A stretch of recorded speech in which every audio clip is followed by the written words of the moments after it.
हाँ जी, हेलो दोस्तों। ਸਾਰੇ ਬੱਚਿਆਂ ਨੂੰ ਮੇਰਾ ਨਮਸਕਾਰ, ਸਤਿ ਸ਼੍ਰੀ ਅਕਾਲ, ਸਲਾਮ ਵਾਲੇਕੁਮ।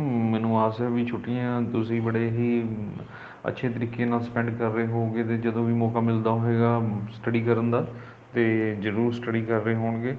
ਅਤੇ ਤੁਹਾਡੀ ਹੈਲਪ ਲਈ ਬੱਚਿਓ ਆਪਣਾ ਜਿਹੜਾ ਤੁਹਾਨੂੰ ਪਤਾ ਹੀ ਹੈ ਕਿ ਆਪਾਂ ਪੇਜ ਬਣਾਇਆ ਅਤੇ ਉਹ ਆਪਣਾ ਜੀਨੀਅਸ ਮਾਈਂਡ ਇੰਸਟੀਚਿਊਟ ਨਾਲ ਰਿਲੇਟਡ ਆਪਣਾ ਪੇਜ ਹੈ, ਜਿਸ 'ਤੇ ਤੁਹਾਨੂੰ ਇੰਗਲਿਸ਼ ਦੀ ਜਿਹੜੀ ਸਕਿੱਲਸ ਨੇ ਉਹ ਹਰ ਟਾਈਮ ਇੰਪਰੂਵ ਕਰਾਉਣ ਦੀ ਕੋਸ਼ਿਸ਼ ਕੀਤੀ ਜਾਏਗੀ। ਤਾਂ ਜਿਹੜਾ ਅੱਜ ਦਾ ਟੌਪਿਕ ਹੈ ਮੈਂ ਲੈ ਕੇ ਆਇਆ ਹਾਂ ਤੁਹਾਡੇ ਵਾਸਤੇ। ਅੱਜ ਦਾ ਜਿਹੜਾ ਟੌਪਿਕ ਹੈ ਬੜਾ ਇੰਟਰਸਟਿੰਗ ਟੌਪਿਕ ਹੈ। ਥੋੜ੍ਹੀ ਜਿਹੀ ਸਮੋਲਸ ਜਿਹੜੀ ਮੈਂਬਰ ਥਿੰਗਸ ਨੇ ਆਪਾਂ ਇੰਗਲਿਸ਼ ਲੈਂਗੁਏਜ ਦੇ ਅੰਦਰ ਉਹਨਾਂ ਨੂੰ ਯਾਦ ਰੱਖਣ ਦੀ ਕੋਸ਼ਿਸ਼ ਕਰਾਂਗੇ ਔਰ ਕੋਸ਼ਿਸ਼ ਕਰਾਂਗੇ ਤੁਹਾਨੂੰ ਇਹ ਲੌਂਗ ਟਾਈਮ ਦੇ ਤੱਕ ਯਾਦ ਰਹਿਣ। ਬੱਚਿਓ ਹਮੇਸ਼ਾ ਯਾਦ ਰੱਖਣਾ ਇੰਗਲਿਸ਼ ਦੇ ਅੰਦਰ ਜਿਵੇਂ ਵਰਬ ਦੀ ਫਾਰਮਸ ਹੈ, ਤੁਹਾਨੂੰ ਸਾਰਿਆਂ ਨੂੰ ਯਾਦ ਹੋਣੀ ਵਰਬ ਦੀ ਫਾਰਮਸ, ਪਰ ਮੈਂ ਬੜੇ ਹੀ ਜਦੋਂ ਕਾਫੀ ਸਾਰੇ ਬੱਚਿਆਂ ਨੂੰ ਮਿਲਦਾ ਤਾਂ ਜਿਵੇਂ ਉਹਨਾਂ ਨੂੰ ਟੈਸਟ ਲੈਂਦਾ ਤਾਂ ਮੋਸਟ ਪ੍ਰੋਬਬਲੀ ਜਿਹੜੇ ਬੱਚੇ ਹੁੰਦੇ ਨੇ ਉਹ ਬੀ ਦੀ ਜਿਹੜੀ ਫਾਰਮਸ ਹੈ ਬੀ ਵਾਜ਼ ਬਿਨ ਉਹ ਦੱਸ ਨਹੀਂ ਪਾਉਂਦੇ। ਅਗਰ ਕੋਈ ਰੇਅਰ ਬੱਚਾ ਦੱਸ ਵੀ ਦਿੰਦਾ ਹੈ ਤਾਂ ਵਾਜ਼ ਦੀ ਉਹ ਡਬਲ ਜਿਹੜੀ ਆਪਸ਼ਨਸ ਹੈ ਵਰ ਉਸ ਦੇ ਬਾਰੇ ਉਹ ਦੱਸਣਾ ਭੁੱਲ ਜਾਂਦਾ ਹੈ ਜਾਂ ਉਸ ਨੂੰ ਪਤਾ ਹੀ ਨਹੀਂ ਹੁੰਦਾ। ਤਾਂ ਯਾਦ ਰੱਖਣਾ ਬੱਚਿਓ ਵੀ ਬੀ ਵਾਜ਼ ਬਿਨ ਔਰ ਵਾਜ਼ ਦਾ ਜਿਹੜਾ ਮਤਲਬ ਹੈ ਉਹ ਵਰ ਵੀ ਹੈ ਅਤੇ ਇਹ ਜਿਹੜੀ ਵਰਬ ਦੀ ਫਾਰਮ ਹੈ ਬੜੀ ਜ਼ਿਆਦਾ ਇੰਪੋਰਟੈਂਟ ਹੈ, ਇਸ ਨੂੰ ਯਾਦ ਰੱਖਣਾ। ਸੇਮ ਕਾਈਂਡ ਆਫ ਹੈਜ਼ ਔਰ ਹੈਵ, ਇਹ ਫਸਟ ਫਾਰਮ ਹੈ ਹੈਜ਼ ਔਰ ਇਸ ਦੀ ਜਿਹੜੀ ਸੈਕਿੰਡ ਫਾਰਮ ਹੈ ਹੈਡ ਔਰ ਥਰਡ ਫਾਰਮ ਹੈ head. Similar kind of have ਔਰ ਉਸ ਦੀ ਜਿਹੜੀ ਸੈਕਿੰਡ ਫਾਰਮ ਹੈ ਹੈਡ ਔਰ ਦੀ ਜਿਹੜੀ ਥਰਡ ਫਾਰਮ ਹੈ ਹੈਡ। ਬੱਚਿਆਂ ਨੂੰ ਇਹ ਵੀ ਨਹੀਂ ਪਤਾ ਹੁੰਦਾ ਤਾਂ ਮੈਂ ਚਾਹ ਰਿਹਾ ਕਿ ਹੁਣ ਇਸ ਵਾਰ ਨੈਕਸਟ ਟਾਈਮ ਤੁਸੀਂ ਇਸ ਨੂੰ ਮਿਸ ਨਾ ਕਰਨਾ। ਉਸ ਤੋਂ ਬਾਅਦ ਹੈ ਕਿ ਟੂ ਜਦੋਂ ਵੀ ਲਿਖਿਆ ਜਾਂਦਾ ਟੂ ਤੋਂ ਬਾਅਦ ਵਰਬ ਦੀ ਫਸਟ ਫਾਰਮ ਲਿਖੀ ਜਾਏਗੀ।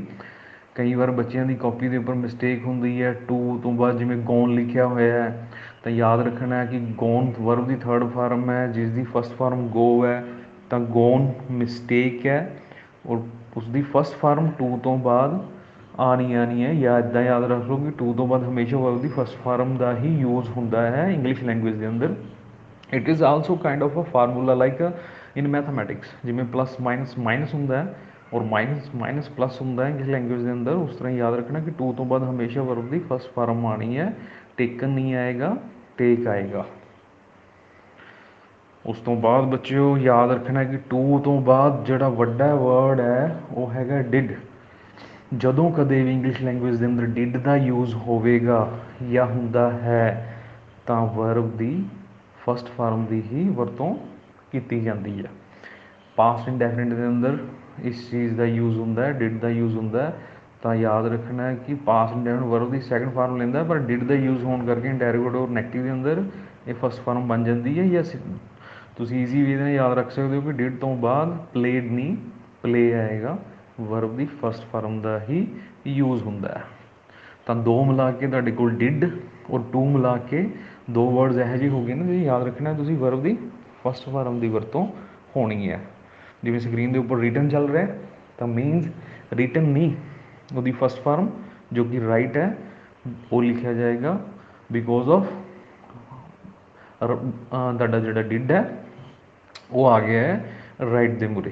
ਉਸ ਤਰ੍ਹਾਂ ਹੀ ਹੈਜ਼, ਹੈਵ, ਹੈਡ, ਇਹ ਜਿਹੜੇ ਤਿੰਨ ਮਹਾਰਥੀ ਨੇ ਇੰਗਲਿਸ਼ ਲੈਂਗੁਏਜ ਦੇ ਅੰਦਰ, ਯਾਦ ਰੱਖਣਾ ਇਹਨਾਂ ਤੋਂ ਬਾਅਦ ਵਰਬ ਦੀ ਥਰਡ ਫਾਰਮ ਦੀ ਵਰਤੋਂ ਹੁੰਦੀ ਹੈ। ਇਸ 'ਤੇ ਮੈਂ ਇੱਕ ਲਹਿਦਾ ਕਿਸੇ ਦਿਨ ਸੈਪਰੇਟ ਟੋਪਿਕ ਲੈ ਕੇ ਆਵਾਂਗਾ ਹੈਜ਼, ਹੈਵ, ਹੈਡ। ਅਤੇ ਹੈਜ਼ ਤੋਂ ਬਾਅਦ ਯਾਦ ਰੱਖਣਾ ਚਾਹੇ ਹੈਵ ਹੋਵੇ, ਹੈਜ਼ ਹੋਵੇ, ਹੈਡ ਹੋਵੇ, ਵਰਬ ਦੀ ਥਰਡ ਫਾਰਮ ਦੀ ਹੀ ਵਰਤੋਂ ਹੁੰਦੀ ਹੈ। ਕਦੇ ਵੀ ਤੁਸੀਂ ਵਰਬ ਦੀ ਫਸਟ ਫਾਰਮ ਜਿਵੇਂ ਇੱਥੇ ਸਕਰੀਨ ਦੇ ਉੱਪਰ ਲਿਖਿਆ ਗੋ ਨਹੀਂ ਹੋਏਗੀ, ਗੋਨ ਹੀ ਵਰਤਿਆ ਜਾਏਗਾ ਵਰਬ ਦੀ ਥਰਡ ਫਾਰਮ। ਉਸ ਤੋਂ ਬਾਅਦ ਜੇ ਆਪਾਂ ਗੱਲ ਕਰੀਏ ਸਿਮਿਲਰ ਕਾਈਂਡ ਆਫ ਵਰਡਸ, ਆਪਣੇ ਕੋਲ ਹੈਡ ਹੈ, ਹੈਡ ਤੋਂ ਬਾਅਦ ਵੀ ਵਰਬ ਦੀ ਥਰਡ ਫਾਰਮ ਦੀ ਹੀ ਵਰਤੋਂ ਹੋਏਗੀ, ਸਿੰਗ ਨਹੀਂ ਸੰਗ ਆਏਗਾ। ਅਤੇ ਅਗਰ ਮੈਂ ਗੱਲ ਕਰਾਂ ਹੋਰ ਕੋਈ ਜਿਹੜੇ ਫਾਰਮ ਹੋਵੇ, ਸਪੋਜ਼ ਟੇਕ ਤੁਹਾਡੀ ਫਾਰਮ ਹੈ, ਫਸਟ ਫਾਰਮ ਹੈ ਟੇਕ, ਤਾਂ ਅਗਰ ਉਸ ਦੇ ਮੂਹਰੇ ਹੈਜ਼ ਹੈ ਤਾਂ ਟੇਕ ਦਾ ਟੇਕਨ ਲਿਖਿਆ ਜਾਏਗਾ, ਵਰਬ ਦੀ ਥਰਡ ਫਾਰਮ ਦੀ ਵਰਤੋਂ ਹੋਏਗੀ। ਤਾਂ ਬੱਚਿਓ ਯਾਦ ਰੱਖਣਾ, ਮੈਂ ਇੱਕ ਵਾਰ ਰਿਪੀਟ ਕਰਦੇ ਹਾਂ ਆਪਾਂ ਇਸ ਛੋਟੇ ਜਿਹੇ ਟੌਪਿਕ ਨੂੰ ਵਨਸ ਅਗੇਨ ਥੋੜ੍ਹੀ ਪ੍ਰੈਕਟਿਸ ਕਰ ਲੈਂਦੇ ਹਾਂ ਕਿ ਅੱਜ ਆਪਾਂ ਇਸ ਲੈਸਨ ਔਰ ਇਸ ਪੇਜ ਤੋਂ ਔਰ ਇਸ ਐਕਸਰਸਾਈਜ਼ ਤੋਂ ਕੀ ਸਿੱਖਿਆ।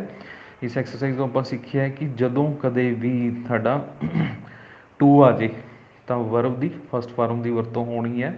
ਸਿਮਿਲਰ ਸਕਰੀਨ 'ਤੇ ਡਿਡ ਚੱਲ ਰਿਹਾ, ਡਿਡ ਤੋਂ ਬਾਅਦ ਵਰਬ ਦੀ ਫਸਟ ਫਾਰਮ ਦੀ ਵਰਤੋਂ ਹੋਣੀ ਹੈ। हैज़ हैव हैड तो बाद वर्ब की थर्ड फार्म की वरतों होनी है। अगर तुसीं इन्हां तीन या चार जिहड़े टॉपिक हैगे ने इन्हां तुसीं याद रखते हो, छोटी जी चीज़ां ने ये बेसिकली, अगर तुसीं इसनूं याद रखते हो तो तुहाडी बहुत सारी मिसटेक्स हैं जिहड़ियां और राइटिंग के अंदर, ऐसे राइटिंग के अंदर, लैटर राइटिंग के अंदर करटाइल हो जाएगियाँ।